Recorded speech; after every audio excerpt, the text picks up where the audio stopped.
India के लिए तो चुनौती उनको इंडिया से ही है।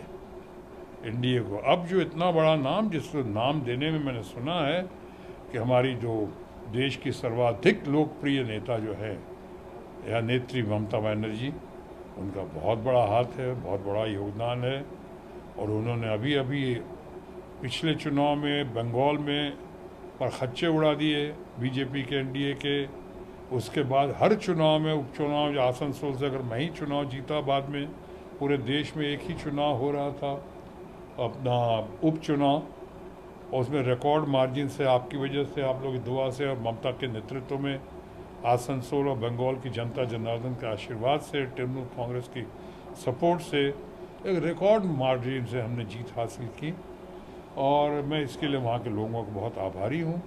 उसी तरह से आपने देखा होगा कि अभी ग्राम पंचायत के चुनाव में मैं शुरू में कह रहा था, और आपके एएनआई को भी मैंने कहा था कि स्वीप करेंगी ममता। आपने देखा 90% से ज़्यादा, 90% से ज़्यादा स्वीपिंग रिजल्ट दिया है ममता बनर्जी और तृणमूल कांग्रेस ने, और ममता बनर्जी के नेतृत्व में।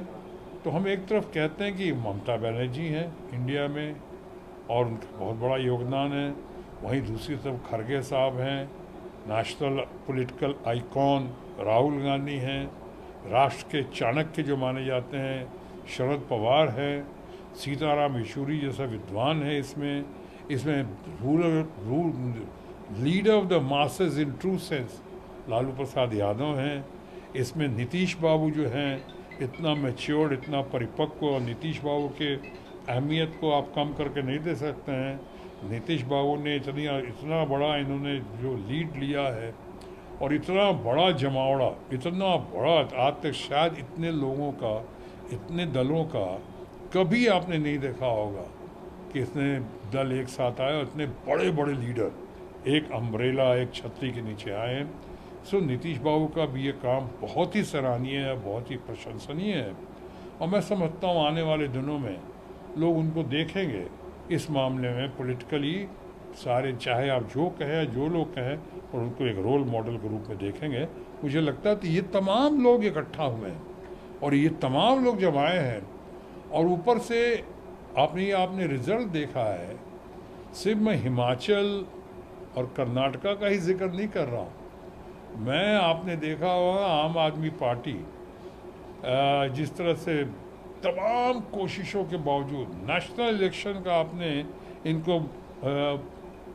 आपने नेशनल इलेक्शन का स्टेटस दिया दिल्ली के म्यूनसिपल इलेक्शन को, लेकिन वहाँ भी चारों खाने चित हो गए।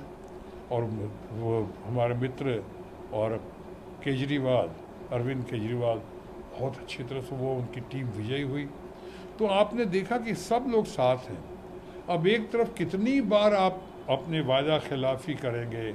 मैं अपने एनडीए के दोस्तों को कह रहा हूँ, बीजेपी के फ्रेंड्स को कह रहा हूँ, कब तक कहते रहोगे कि रोज़गार देंगे, इतने करोड़ रोज़गार देंगे, और हम साहब इतना आपको पेट्रोल और डीजल का दाम कम कर देंगे।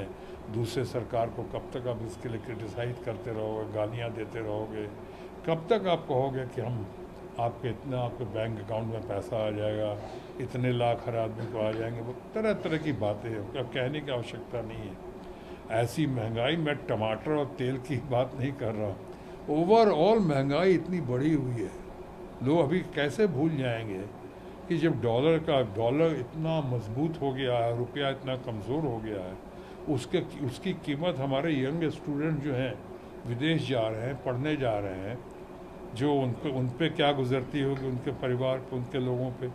तो ये बहुत सारी बातें हैं। और पॉलिटिकली आपसे भाव करते रहेंगे, चिल्लाते रहेंगे, प्रचार मंत्री बन के झूठी बातें करते रहेंगे, विपक्ष हमको चर्चा नहीं कर, विपक्ष भाग रहा है, भाग आप रहे हो। उल्टा चोर कोतवाल को डांटे और आप दोषारोपण कर रहे हो विपक्ष के ऊपर। ऐसे नहीं चलेगा। कब तक चलेगा? अब घड़ी आ गई है, अब देखिए आगे आगे होता है क्या। और ये विपक्ष जो है, इंडिया जो है, ये बहुत पावरफुल है। इंडिया सर्वशक्तिशाली हो गई है आज। और आप देखेंगे कि भारत की अस्मिता, भारत का स्मिता का, चाहे मणिपुर की स्मिता का, चाहे स्वाभिमान का, पूरा ध्यान रखते हुए, पूरा उसको एक हमारे लोगों को एक आशा और उम्मीद की छतरी लेकर प्रकाश पुंज बनकर सामने जो एनडीए उभरा है, मैं समझता हूँ बहुत रंग लाएगा और बहुत अच्छा होगा। All time victory, record victory होगी इंडिया की। ये मेरा सिर्फ बयान नहीं है, बल्कि मेरी ये कामना भी है और शुभकामना भी।